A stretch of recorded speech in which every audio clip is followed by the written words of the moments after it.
Okay, so we're doing chapter 43, the random rare topics chapter in my book Overcoming ACT Math by Sophia Garcia. It's available on Amazon if you're interested in getting it.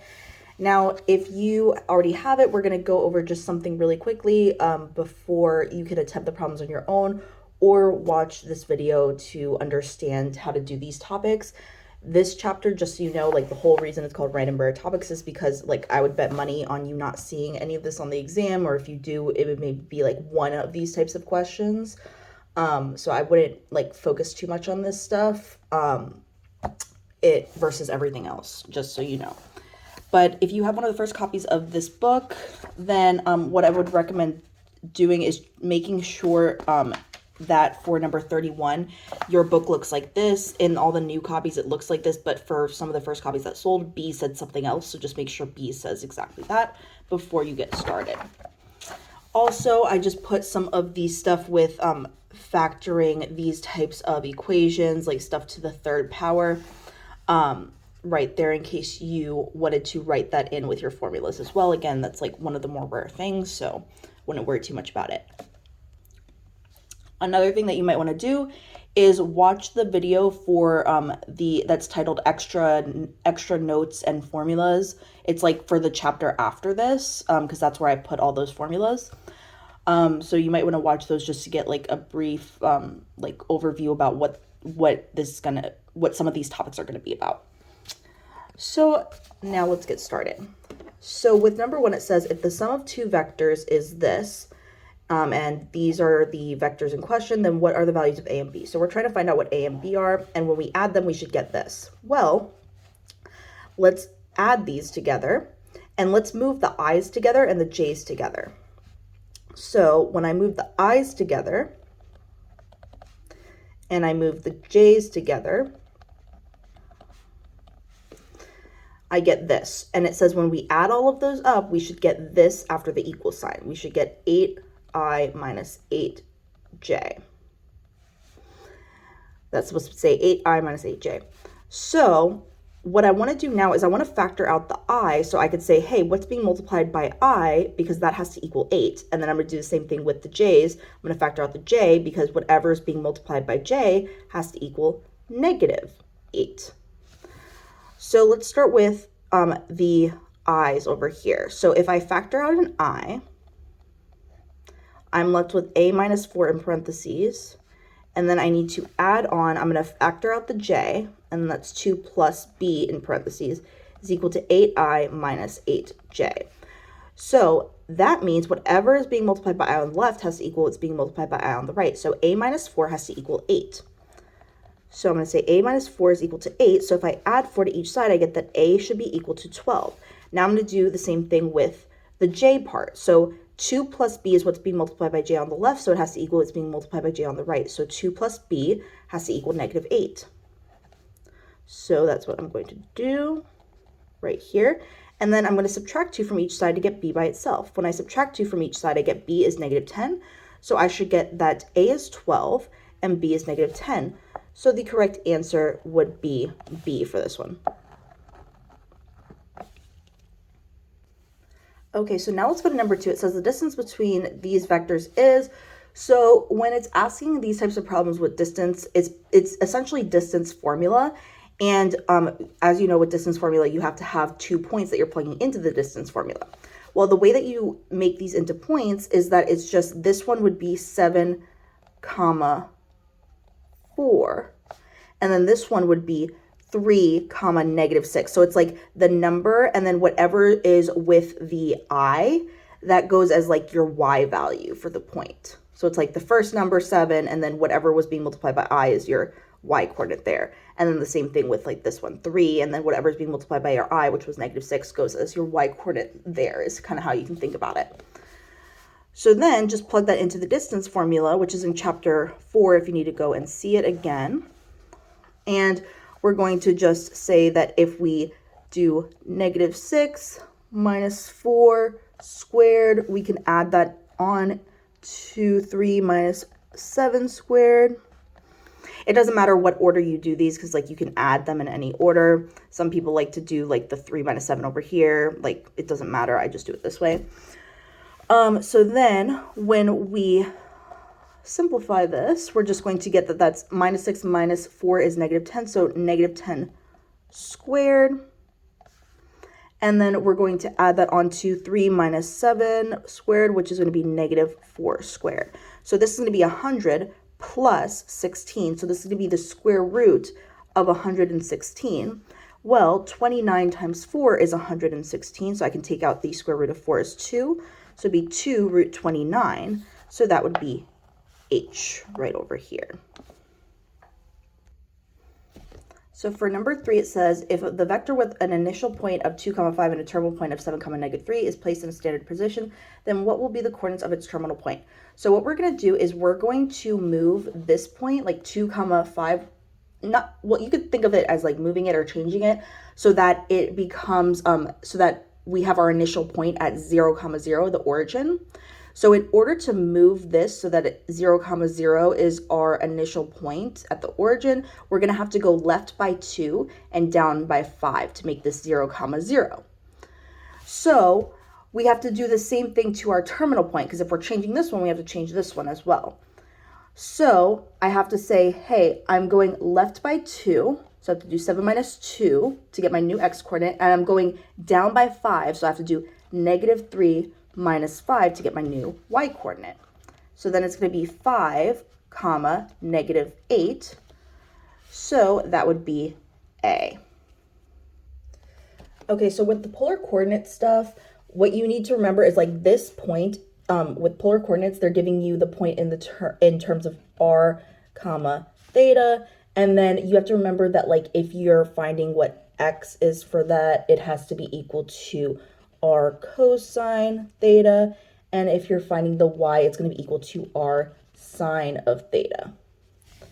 So it says if a point has polar coordinates of this, this, then it is also approximately the terminal point of which of the following vectors below.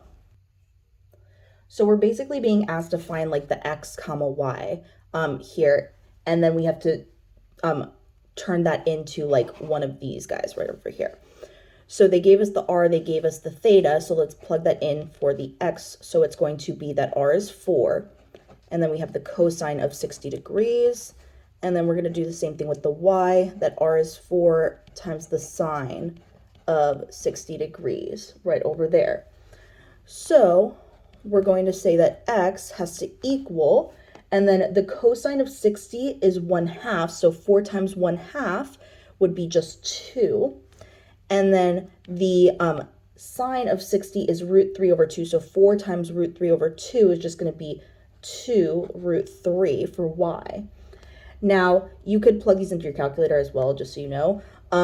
But what you're going to remember now is that with the x coordinate over here, that's going to be what matches with the I in these. And the y coordinate, you have to approximate what that would be around. And then that's going to match the j coordinate over there. So this one, though, goes with the I. So you have to have 2 times I. So automatically, you know it has to be j. But just so you can see why it's also like this. And remember, it says approximately. That's why we can estimate with this y value right here. When you put this into your calculator, what you're going to get is that it's approximately 3.46. So like you see how if you round that, it's going to be just 3. So it would be 3 times j. So like the y goes with the j, and the x goes with the I. So that's how you get that answer.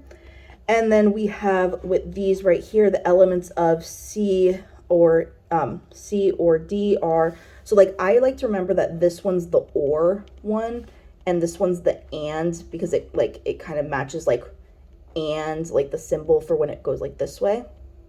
It matches kind of with like the a and.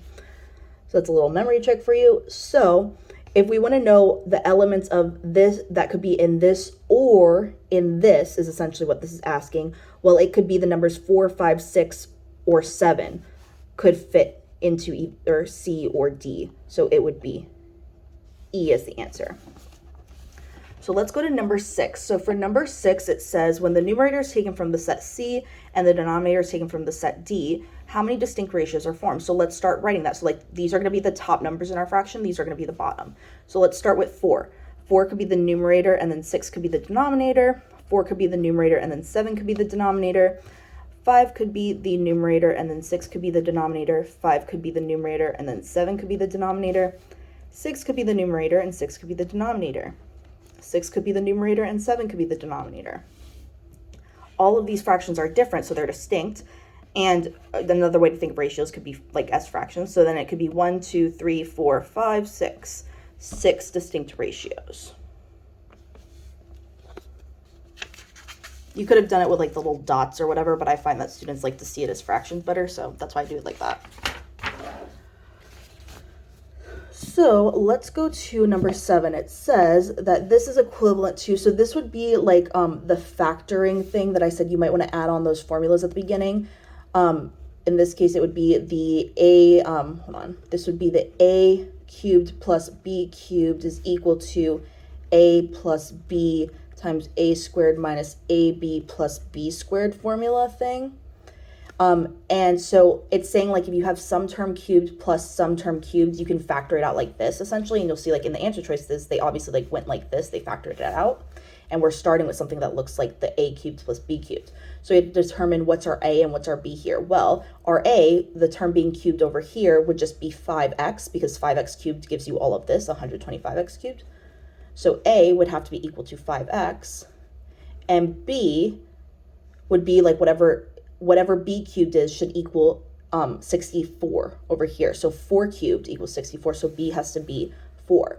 So if we plug that in up here to this part of the formula, it would be 5x for a plus 4 for b times, and then a squared, so 5x squared, which is going to be 25x squared, and then minus a times b, so minus 5x times 4, which is 20x.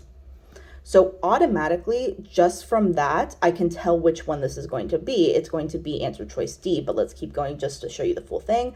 So then plus b squared plus 4 squared, which is going to be plus 16. So the answer should be D.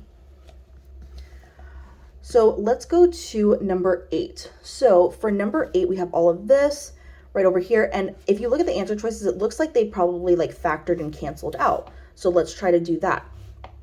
Now for the one down here, this is going to be the a cubed minus ab1.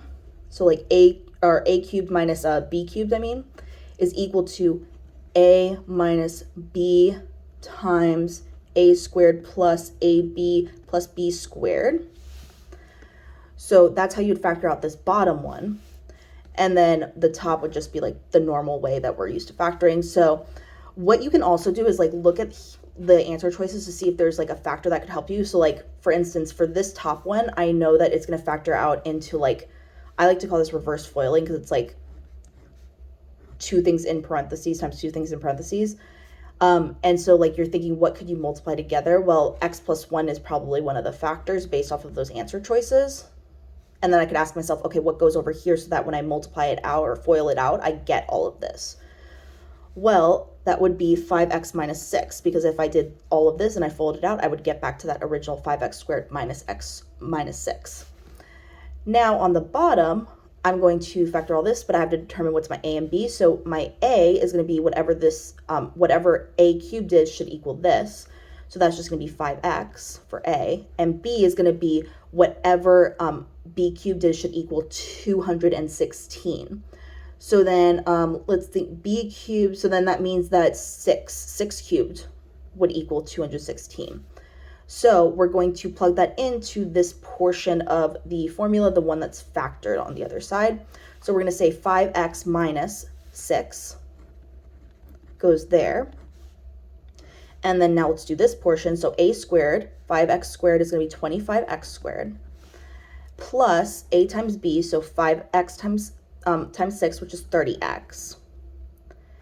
And then plus b squared, so plus 6 squared, which is just 36. So now we're going to cancel out this and this on top and bottom. So then we're just left with x plus 1 on top and all of this portion on the bottom. So the correct answer choice should be F. So now let's go to number 9. It says a ceiling fan makes 1 full clockwise revolution in 30 seconds. Based on this information, what is the angle that lies between the ceiling fan's initial position and its position 10 seconds later? So if you think about it on the unit circle sort of thing. So if it's a clockwise revolution, it's going this way. So let's say like it starts right here and it's going this way clockwise, right? And it goes all the way around in 30 seconds. So if it goes all the way around in 30 seconds and it's only been 10 seconds, that means it's only gone a third of the way, because 10 seconds out of 30 seconds is 1/3. So a third of the way around the unit circle, or around in a full, revolution around. So it's 1/3 of that entire portion, going around that entire portion. So it's going to have to be a third of 2 pi radians. So a third of 2 pi radians is just going to be 2 pi over 3. So it's going to have to be C. So given that sine of theta is less than 0 and cosine of theta is less than 0, so basically these are both negative, theta must be in which quadrant? So think of like sine and cosine. So think of cosine theta and sine theta looking like this for your points, like as xy points on the xy coordinate grid over here. And remember that this is going to be like your quadrants labeled. So like going counterclockwise, it starts at 1 here and goes all the way here to get to quadrant 4. So they're basically saying, hey, your x coordinate, cosine theta, is going to be negative, and your sine of theta is also going to be negative. So we have to figure out, okay, which quadrant could that be happening in, where you have the x and the y as both negative? Well, in the first quadrant, that's both positive, so it's not there. In the second quadrant, you have this could be negative, but this is positive, so it's not there. Third quadrant, this is negative, so it works there. Fourth quadrant, the x's are positive, but the y's are negative, so it doesn't happen there. So it's only going to happen in the third quadrant, H. Now for this one, you could literally, like, a lot of these you could use your calculator for, and like this would be an instance where like you could use your calculator, or like if you've memorized the unit circle stuff, you could do that too. So you could just like plug this in, like cosine of pi over 3 and cosine of 5 pi over 3, that, or memorize the unit circle to know what cosine of each of those is equal to. It just so happens that like these are both going to be equal to 1/2. So then it's going to be A. So then and remember that you need to have your calculator in radians for this to work. So like when you're saying cosine of pi over 3, you have to make sure it's in radian mode. So then let's go to number 12. So it says if theta lies in quadrant 2 and its reference angle equals pi over 6, then what is the measure of theta? So if theta is in quadrant 2, that means theta has to be somewhere over here. And then, so if we're trying to say, okay, and its reference angle equals pi over 6, well, this is actually a formula where like the reference angle is equal to pi minus theta. So like you can memorize that formula, or like it kind of just makes sense logically if you think about it, because like the reference angle, like if I'm really like determining like where theta is exactly, it's going to be right here. This is where theta is, like from here measuring all the way to this like line thing right here. And then that's where theta is, and then the reference angle x is going to be like right here, like between this line, the x-axis, and this line right here. And if you think about the unit circle, like this is 0, this is pi over 2, this is pi, this is 3 pi over 2. So it makes sense that like this formula right here, where to get what the reference angle is, x, you would say like, hey, all the way around over here, or like halfway technically, is like pi. Going from here to here is pi. So if I subtract the theta, I'm left with this portion right here, the reference angle. So either way it works. So we're going to say the reference angle x is pi over 6, and we're going to say that that is equal to pi minus whatever theta is. So then we have to determine what is theta. Well, pi is the same thing as 6 pi over 6. So if I subtract that from each side, I'm going to get that negative 5 pi over 6 is equal to negative theta. And then I could cancel out the negatives on each side, and then I get just 5 pi over 6. So the correct answer should be F. So for this one, again, a lot of these you could use your calculator for. Like 13, it says which of the following are the coordinates of the vertex of this? Like just plug this into your calculator, like graph it. I mean, you could use the extra formula stuff if you want, but that's like the hard, annoying way to do it. But just graph it and see where the vertex is. So, for instance, I just put that in right there. I mean, do it on your calculator, but I don't have a calculator right next to me right now. So I'm using Desmos, but like what I would do is I would say, oh, here, I'm going to graph it, and the vertex is at 12, comma, negative 12. So that's my answer. So, or sorry, I meant to say 12, comma, negative 2. So then it would be that one, because it's 12, comma, negative 2. I just read that wrong out loud. So then let's go to number 14. So for number 14, it says, which of the following equations matches the graph shown below? Okay, so this is a parabola, but it's the parabola that like goes sideways. So it's the one where it's like x equals something. So like the x equals all the y stuff squared, etc., etc. Like how you see right down here. So what we could do is we could say, hey, I'm going to find out, well, we already know what the y min and max are, y min or y max is over here. So let's see, what's the easiest way to do this? Oh, we could just determine from the equations, like which one is going to give us the correct y min or max based off of the equations over here. Because the way that you find the y min or max is basically like the same way that you do x min or max with like the regular parabolas that go up and down. It's just that now you're looking at the numbers that are in front of like y and y squared. So the y min or max is always equal to negative b over 2a. That's supposed to be a 2 times an a. Negative b over 2a. So here, your b is going to be 2 and your a is going to be 1.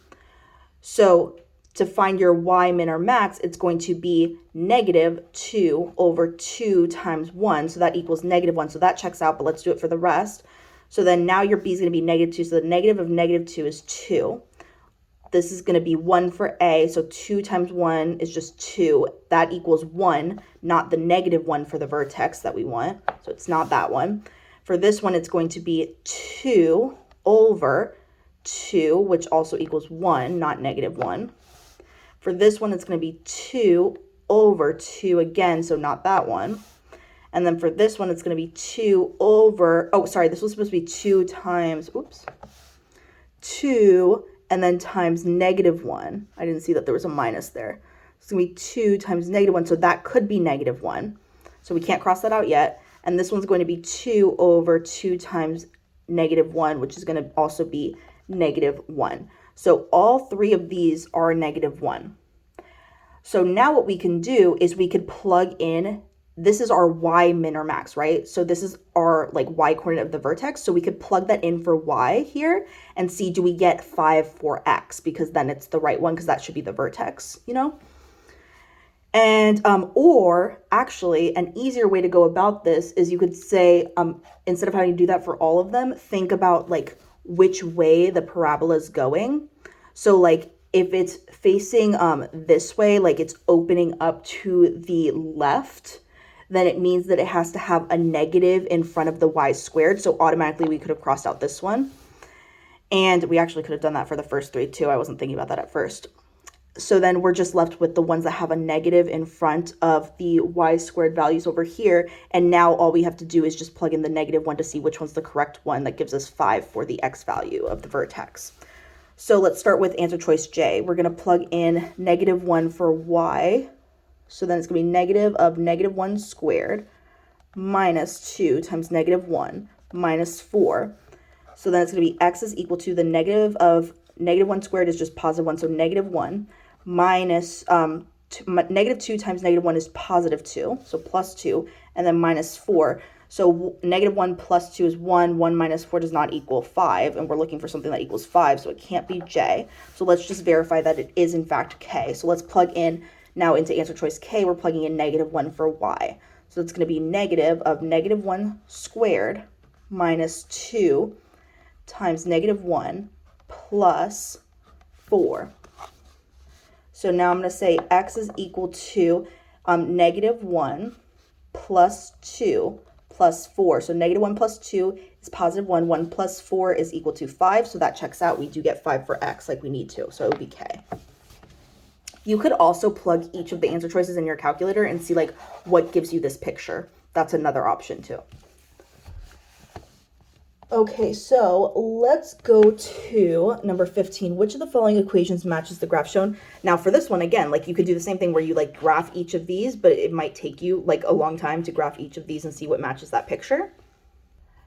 Now, one thing you can do right away is this is an ellipse, so it has to have the plus in the middle of these two portions. Like if you're familiar with the formula, which is in the extra notes section, there has to be a plus there. So automatically I see there's a minus with E, so I could cross that out. So then let's see, the center here has to be like, we know that like 3 and 1 in some way, like it could be negative 3, negative 1, like positive 3, positive 1, depending on like which of the answer choices it is, has to be the center here. So it has to be negative 3 from like the picture. I could see it's negative 3, negative 1. And I knew it was exactly those values because like that's what's here in all the equations, some version of 3 and 1, and to know like if it was negative or positive, I just look at the picture. Because the center has to be like, part of the formula for an ellipse is that the center has to be essentially like the h comma k goes here and here. So I know it has to be negative 3, negative 1. I kind of think about it as like the opposite has to go next to the x and y. So like I know it has to be either C or D because these would not work. And then based off of the formula, again, it's in the extra notes part if you want to go see it. And then, so I know that C or D could work. So I also see that this is a vertical one. Like they can go sideways like this, or they can go vertically like this.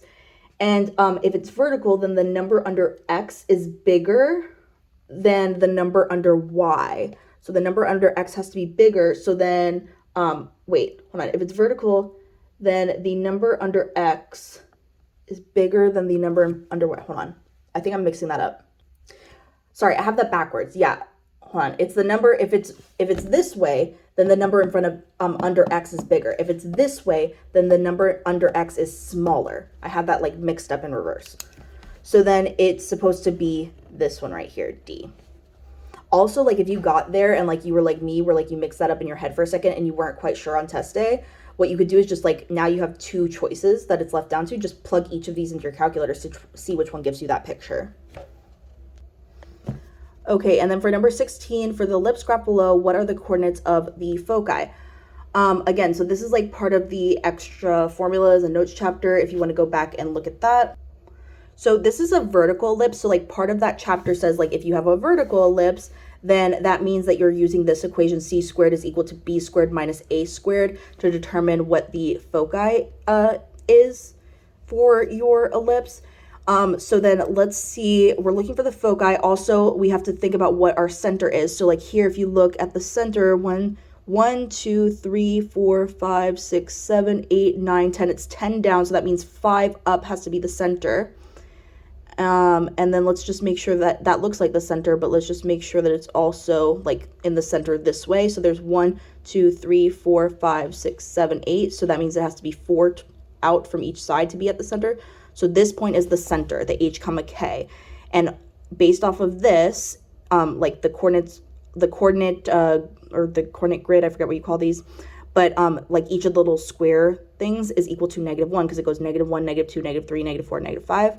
So this is going to be -3 comma, and then that's going to be up 2. So -3 comma 2 is going to be your h comma k. Now the vertex is going to be B away from the center. The co-vertex is going to be A away from the center.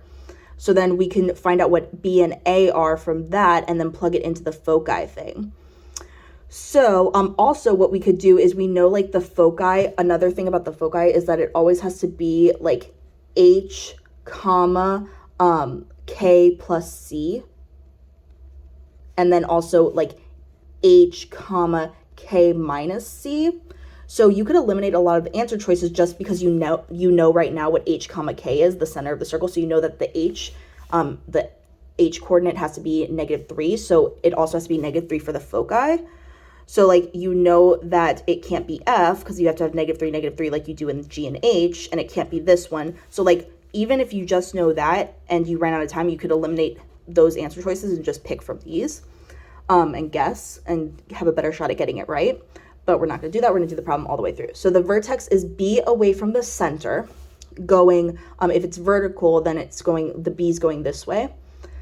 So that means that B is going to be 5 because it's 5 away from the center. So B is like this distance right here. Oops, that was a terrible thing. Okay, so B is equal to 5. Now the A is the like kind of like the opposite. It's like the distance from here to here for when it's a vertical ellipse like this. So going from there to there, that's gonna be 4. So this is A right here, and A is gonna equal 4, and B is equal to 5. Now remember, the C, which is important for the foci, we can find by using the equation C squared is equal to B squared, 5 squared, minus A squared, which is 4 squared. So C squared has to equal 25 minus 16. And we could say that C then must equal 9, or sorry, C squared must equal 9. So then C has to be equal to 3. And so we could say, if you're doing it like this, like technically I know like C squared, you figure that it equals like, it could be positive or negative 3. It like some people like to think about it like this, but it's like if you're thinking about C as like what you're adding on to K or subtracting from K, then that kind of happens anyway, if that makes sense. So C has to be 3, so you have to add 3 basically to K, and then you have to subtract C from K as well using this formula thing right here. So we already know that H has to be negative 3. So then we have to say, okay, our K is 2. So we have 2 plus 3 for C. And then we're going to do negative 3, and then we have that K is going to be 2 minus C, which is, oops, minus 3 is what I meant, because C is 3. And then we just like simplify that. So that's just going to be negative 3 comma 5. And then this one's going to be negative 3 comma negative 1. So negative 3 comma 5, negative 3 comma negative 1 is going to be K.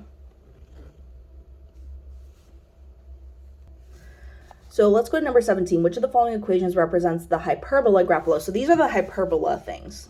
It could go this way, or like you could have it going like up and down this way. Like there's also like a vertical and horizontal version of these. So like right here, we have it going this way. Now you can graph each of the answer choices like down here and see like what gives you this picture, but that's probably going to take you a long time. So what's easier is finding the center and then using that information to help you like plug it into the formula for these. So like the center, let's see, would be at, let's see, that's going to be at 3 comma negative 1, I think. Yeah, 3 comma negative 1 would be the center over here, because that's going to be 4 away from this guy's vertex, and then 4 away from this guy's vertex over here. So negative 3, or sorry, positive 3 comma negative 1 is going to be our center, our H comma K. Now, the formula for these guys is that there has to be a minus in the middle, so we could check that there's a minus in the middle for all of those, and like, yeah, that checks out. And then it basically says that we have, oops, okay. And then the formula basically says that we have X minus H squared over A squared minus, I should have written the formulas in the other ones. I'm just now realizing that probably would have been easier instead of like telling you guys to look back at the thing. I'll probably re-record this later, but I'm trying to get this out by this weekend. So this is going to be the formula for like the formula for these hyperbolas that go this way. And remember that for these, the bigger number has to be under the X value. Like basically the bigger number has to be represented by the A squared. So if we look at all the options, let's check off if like we can eliminate stuff based off of that, where the bigger number has to be under the X portion versus the Y portion. So for the A, the bigger number is actually under the Y portion, so we can cross that out. For B, the bigger number is under the X portion. For C, the bigger number is under the X portion. That's good. For D, the bigger number is under the Y portion. Bad. For E, the bigger number is under the X portion. So that's fine. So let's see. Now we have that we could use the center stuff. where it's 3 comma -1. So I like to remember the center stuff as like it's the opposite of what goes there, because like if you do minus h minus 3, it turns into -3. So that's the opposite of +3, and the same thing happens with the k right over here. So I kind of just look for the opposite of what the center is to be next to whatever x or y is. So I'm looking for a -3 to be next to x, and I'm looking for a +1 to be next to y. Well, that means I can eliminate answer choice E based off of that. You could also use the process of elimination and then plug these into your calculator to figure out which should be the correct one, to like kind of be a faster method than like if you like don't know how to get past here, like just eliminating the most that you can and then plugging these in on your graphing calculator to see which one gives you this picture. But anyways, what you can also do is you can say, hey, I'm going to find the vertices, because then that's going to help me figure out what a should be. And that'll help me, like, because remember, a squared has to be what's under the x. So if I can figure out if what a could be, I can figure out whether it should be this option or this option. So the vertices are going to be like the points right here for each of these. So this vertex is at -1 comma -1.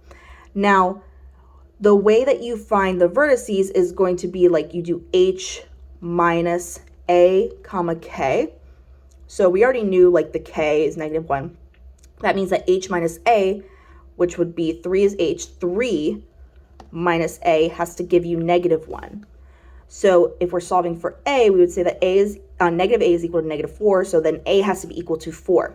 Now remember, what goes under here has to be a squared, so it has to be 4 squared, which is 16. So the correct answer has to be C.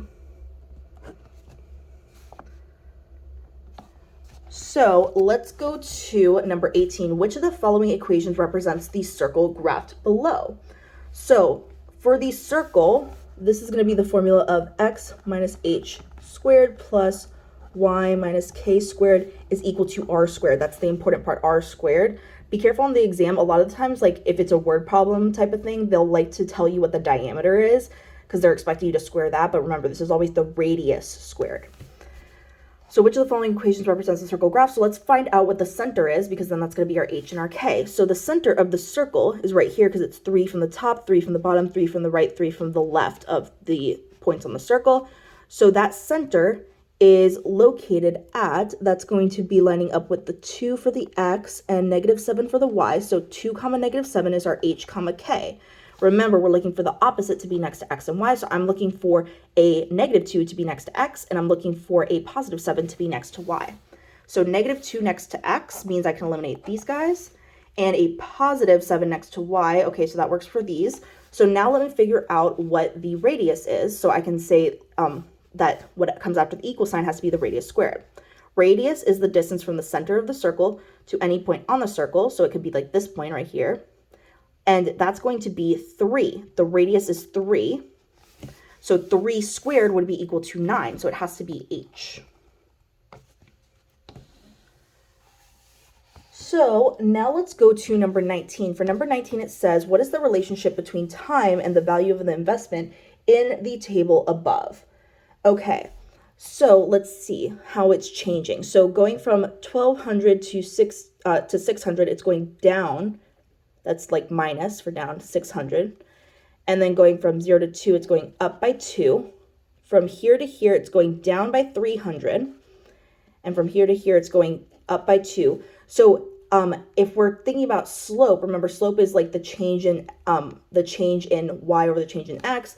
Then the slope for this portion would be -300, but then here it's going to be -150. So that's not going to work. That has like, it's not a constant rate or constant slope. So it can't be linear. So we can already cross out those. And then let's see, it's going to be like, you see how it's going down each time? So that's definitely decay, not growth. So it's exponential decay. And then let's see, number 20 says, Chris wants to deposit $1,000 in a bank account. Which account type will yield exponential growth of the deposit? So exponential growth means like we're multiplying by the current value by something, like each time it's happening, like usually it'll be like an annual growth rate, like every year, maybe it like doubles or something, I don't know. So let's see the options here. So it says for F, we have that each year $100 is added to the account. That's going to be a linear growth, because you're adding like a constant amount, like each year. Each year it's going up by a constant amount, so it's not that one. And then for G, it says each year 1% of the original deposit is added to the account. Again, this is not based off the current value. This is like the original, so it's not that one, because we have to think exponentials like whatever the current value is. Exponential growth like grows whatever the current value is in the account. Number 8, or letter choice H, says each year 1% of the current value is added to the account. That one would be exponential growth, but let's also eliminate the other ones just so you can see why it's not J or K. So then J says each year 1% of the original deposit plus $100 is added to the account. This is like mixing up those two, and they're both, neither of those is like based off of the current value. So it's not gonna be that one. And then, yeah, so it's definitely gonna be H.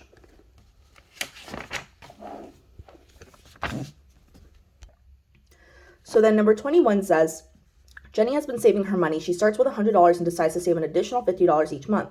Which of the following best describes the relationship between time and months and the total amount of money saved in Jenny's account?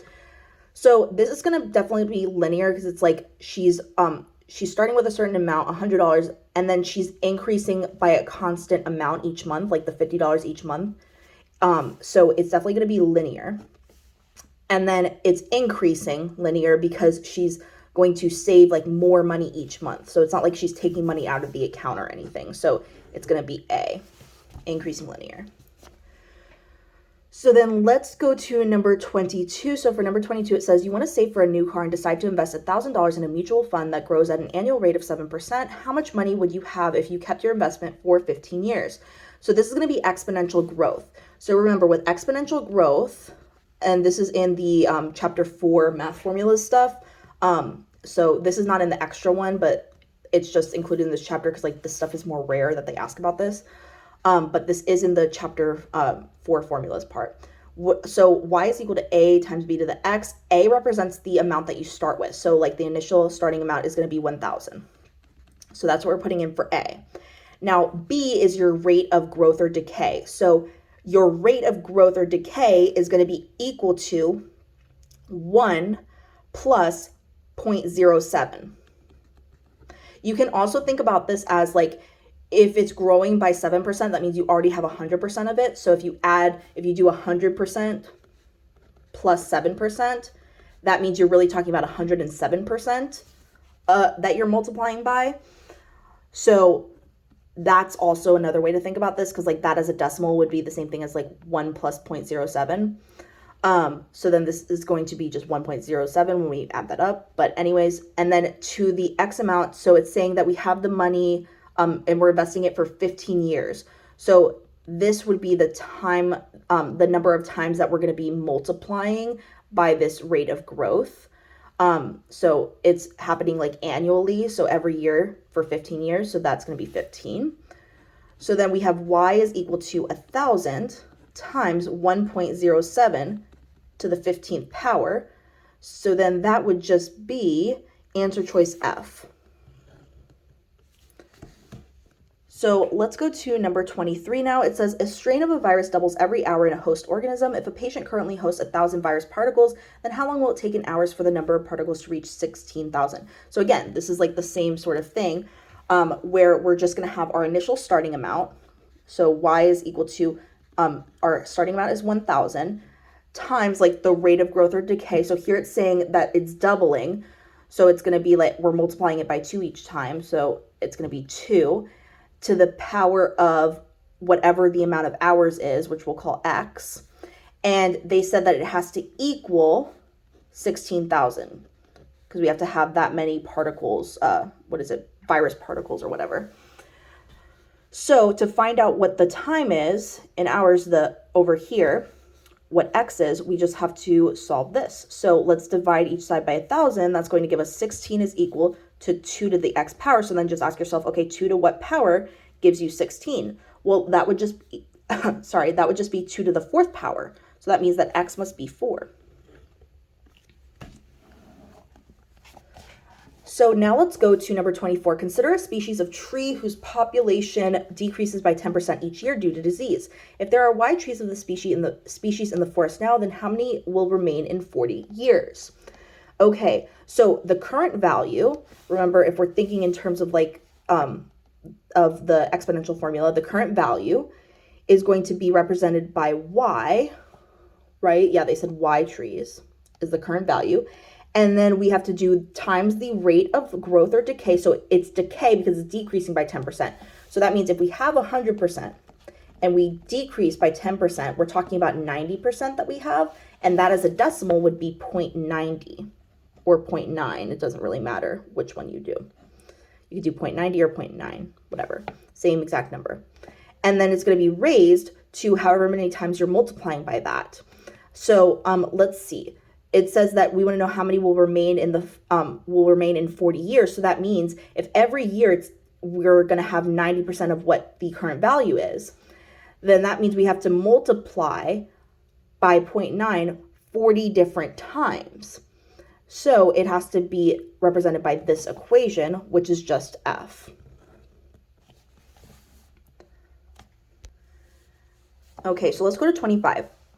A radioactive substance has a half-life of 30 minutes. If you begin with a 100-gram sample, then what will be the weight of the sample after 12 hours? Okay, so the initial value is going to be 100 because it's the 100-gram sample. And then it says that we're talking about half-life. So it's going to be that the rate that we're multiplying by is going to be a half. And it has a half-life of 30 minutes, and they want to know the weight of the sample in 12 hours. Now, this is where people get messed up. Just because it says 12 hours doesn't mean that you're raising it to the 12, because remember, you're raising it to how many times you need to multiply by the half.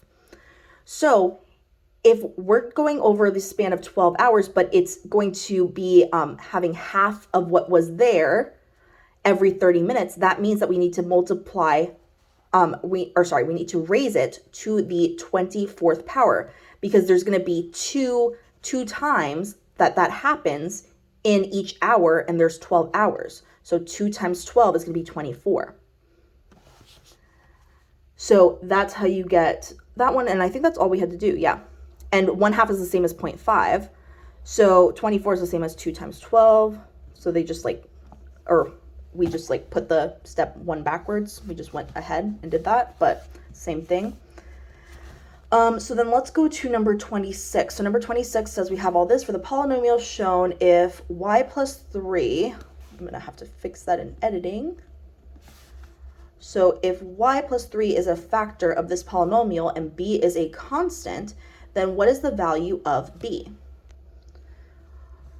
So for y plus 3 to be a factor, that means that factor of the polynomial shown above, that means that y must be equal to -3 would make this all equal 0. Because if you set y plus 3 equal to 0, then that means that if you solved for y, you would get -3. So that means that when we plug in -3 for y here, we should get that the whole thing, the whole polynomial equals 0, if it's truly a factor. So let's do that. Let's plug in -3 up here and make sure it all equals 0. So that's going to be 2 times -3 squared minus b times x times -3 squared minus 11 times x times -3 plus 3 times x plus 54 equals 0. So, and also if you have trouble with this problem, just so you know, you might want to look at like the SAT synthetic division chapter for like a bunch more examples of this stuff. So then we're just going to now actually like do the math out, like all the multiplying and stuff. So if I do -3, -3, oh wait, that was supposed to be cubed. I don't know why I put squared. Sorry. So it's -3 cubed. So -3 cubed is going to be -27, and then that's going to be times 2, so that's going to be -54. And then we're going to have -3 squared is +9, so then it's going to be minus 9bx. And then we have negative 3 times negative 11 is positive 33, so positive 33x. And then we're going to have plus 3x plus 54 equals 0. So right away I see that minus 54 and plus 54, those cancel out, and I can combine my like terms here of 33x plus 3x. So then I'm going to have 9bx plus 36x is equal to 0. Now, if I add 9bx to each side, I get 36x is equal to 9bx. I could cancel out the x's on each side, and then I get 9b is equal to 36. If I divide by 9 on each side, I can figure out what b is. So then b, if I divide by 9, is equal to 4. So the answer would be J. So let's go to 27. It says, what is the remainder when this is divided by that? So you can use you can do synthetic division if you want. I prefer just doing polynomial division because I think it like most students like it makes sense to do that versus like remembering the steps of synthetic division, because this logically makes sense with how you were taught long division. So what you do is like if it's that divided by that, put this inside the long division house. Put what like this is on the outside of the house. So like what you're dividing by on the outside. So x plus 3. And then ask yourself, just like in long division from left to right, like how many times does it fit? But you're basically with this, you're only focusing on like the x part, like what's to the left. So you're asking yourself, how many times does x fit into 2x cubed? Or you could think about it as like 2x cubed divided by x. What does that equal? It's basically, those are synonymous with each other. It's just two different ways of thinking about the same thing. So then that would be 2x squared. So 2x squared times x is going to be 2x cubed. But remember, you have to multiply by this too. So it would be 3 times 2x cubed is going to be plus 6x squared. And just like with long division, once you multiply all of that, you just subtract. So then this cancels out, and then minus 5x squared minus 6x squared is going to be negative 11x squared. And then what do after you subtract? You bring down. So it would be minus x. So now ask yourself, how many times does x go into negative 11x squared? So it would be negative 11x goes up here. And then when we multiply that, we get minus 11x squared. And then negative 11x times 3 is going to be minus 33x. Then I have to subtract all this. So then these cancel out. And then when I do minus x and then minus and minus is plus, so minus x plus 33x, I get 32x right over here. And then I have to bring down my 3. So plus 3. So now I ask myself, how many times does x go into 32x? So that would just be plus 32. 32 times all of that would give me 32x plus 32 times 3 is going to be 96. Then I have to subtract all this. This cancels out. So then I'm doing 3 minus 96, which is going to be negative 93. And that would be my remainder for my problem. So the remainder is going to be negative 93. So it would be A. So now let's go to number 28. The expression here is equivalent to, so what we could do here is we're going to factor this part out, and we're going to say, okay, we have x, what was that? X minus, let's think. Okay, so we're going to do, that's x squared, and then this is going to be minus 9, and then x squared plus 6, because you could check it by foiling that out that you're going to get this on top, which you do, and then that's going to be over x squared plus 6. So then we could cancel out this and this on top and bottom, and we could say we're just left with x squared minus 9. Well, if we factor that out, we would get that that's x plus 3, x minus 3. So then the answer should be K. So let's go to 29. Which of the following are zeros of this polynomial? Okay, so we should plug in to see if we get 0 for the polynomial if these are truly factors. So like if negative 4 is a factor of this polynomial, when we plug that in for x, the whole thing should equal 0. So let's try that. Let's say, okay, we have negative 4 cubed plus 8 times negative 4 squared plus 11 times negative 4 minus 20. So do you get 0 when you plug that all in? So let's see.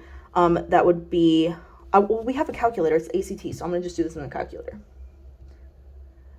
So that would be, yes, that's 0. This does equal 0 when you put that all into your calculator. So we're good on that. So it could be number 1. So we can cross out these guys because it has to definitely be number 1.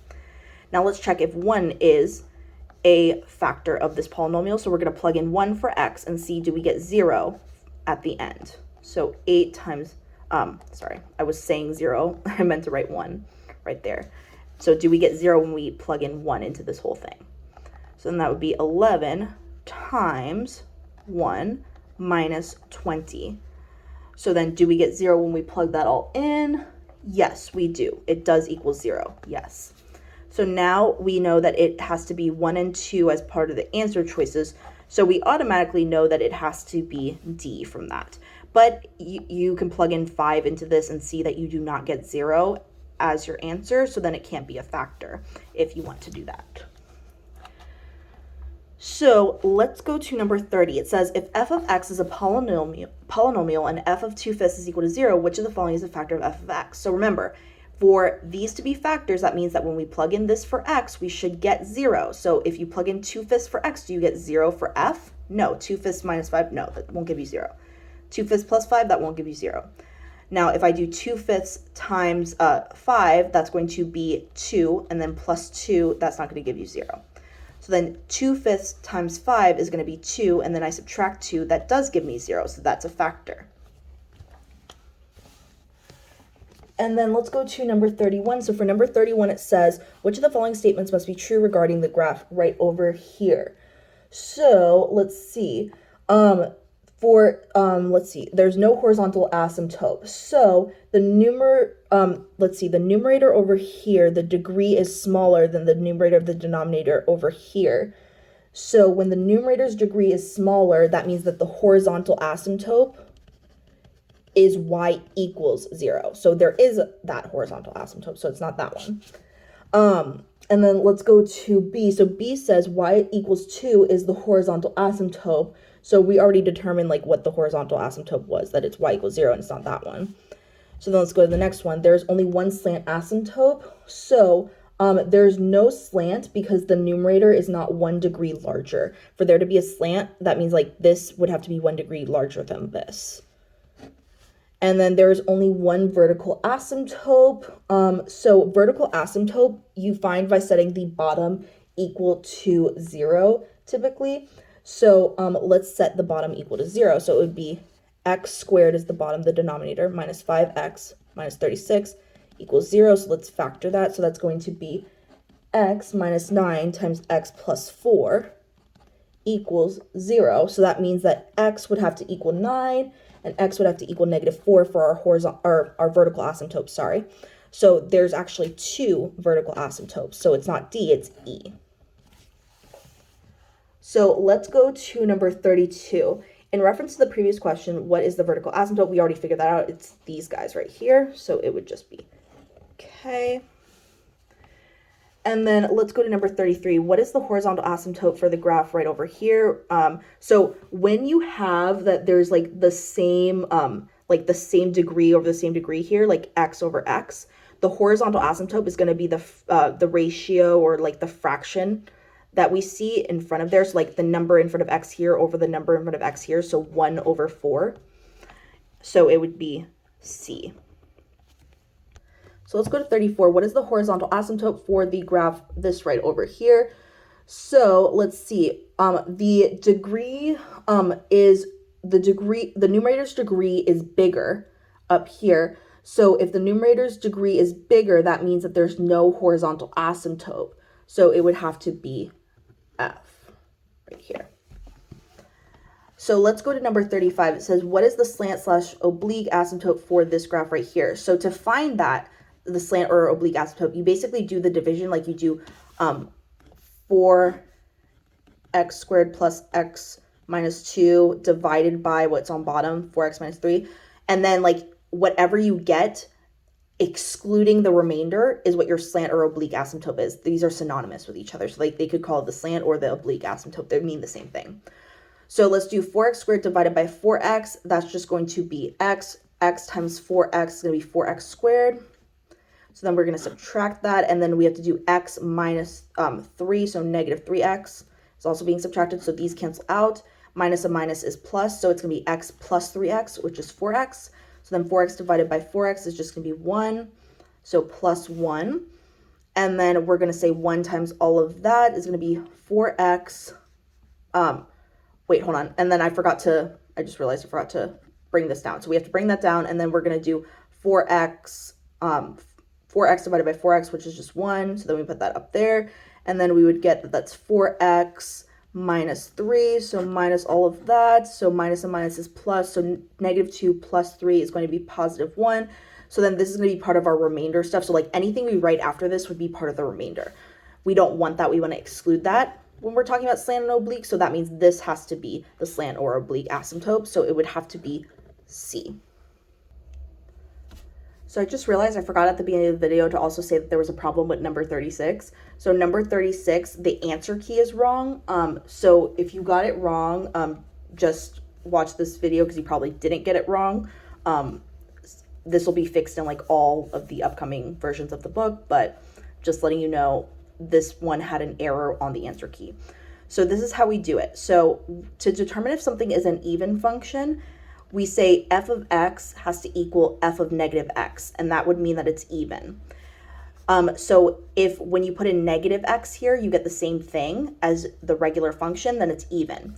Now, if you want to determine if it's odd, then it's going to be that negative f of x is equal to f of negative x, and that tells you it's odd.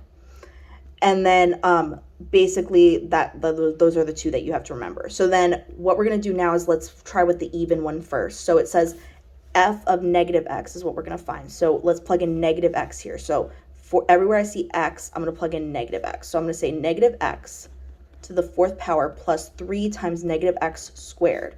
So then f of negative x is going to equal to, this is just going to be positive x to the 4th plus 3, and then it's going to be positive x squared. So it equals the same thing. So like when I plug in negative f of x, I get the same thing as f of x. So this function is even.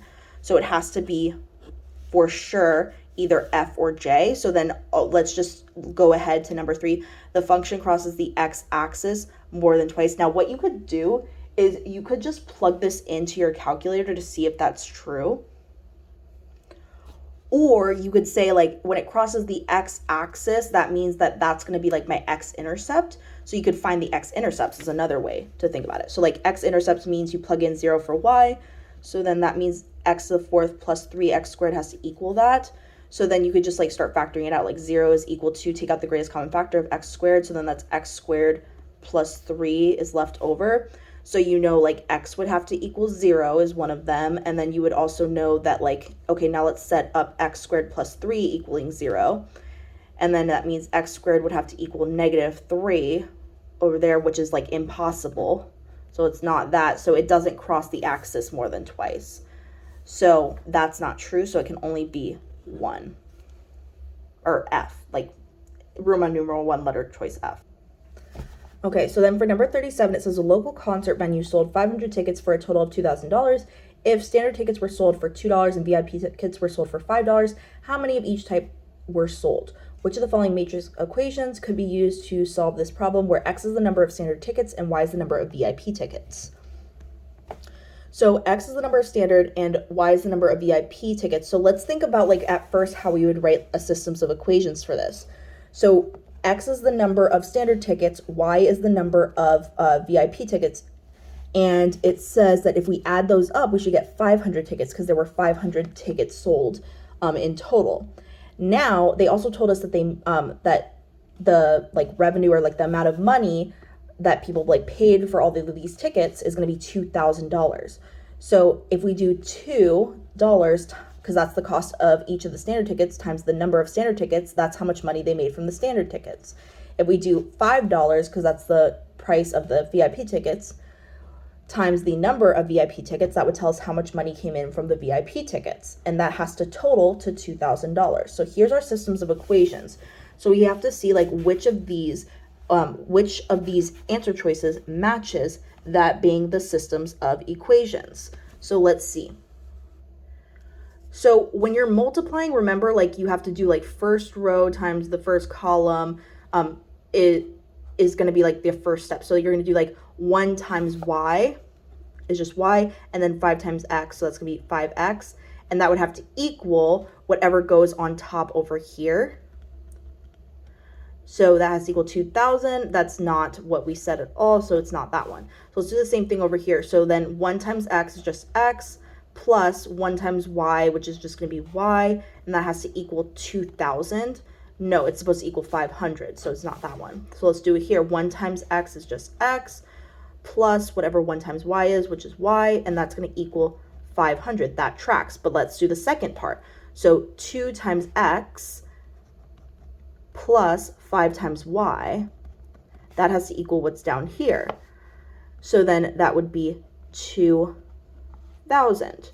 Well, that also matches, so we have both of the equations that we needed. So the answer would be C for this.